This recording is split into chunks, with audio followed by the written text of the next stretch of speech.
Nauwi sa madugong trahedya ang isang love triangle sa Pasig. Pinatay sa saksak ng isang lalaki ang ex ng kanyang girlfriend. Hindi pa umuno kasi ito makamove on at para wala na siyang karibal. Tunghayan sa aking eksklusibong pagtutok.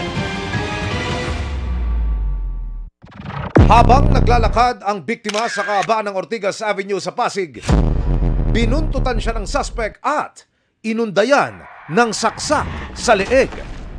Saka nagmamadali itong tumakas. Naiwang nakahandusay sa kalsada ang biktima na kinalaunay nalagutan na ng hininga. Wala pang 24 oras, nadakip ang sumaksak sa biktima. Naresto ka namin sa salang kananaksakan. Ayon sa investigasyon, love triangle ang ugat ng krimen. Itinumba ng suspect ang biktima para mawalan siya ng karibal. Pinag-aagawan nila yung kanilang girlfriend. So dating girlfriend ito ng biktima, ngayon ay napunta sa suspect. Ang gustong gawin ng biktima, mapunta ulit sa kanya, kaya itong suspect natin ay sinaksak niya itong biktima. Hindi nahirapan ng Pasig Police sa follow-up operation dahil nakipagtulungan ang dalaga. Tinuro niya kung nasan ito makikita. At itong pong suspect po natin ay involved po ito sa mga pagnanakaw. Murder ang inihaing kaso laban sa suspect.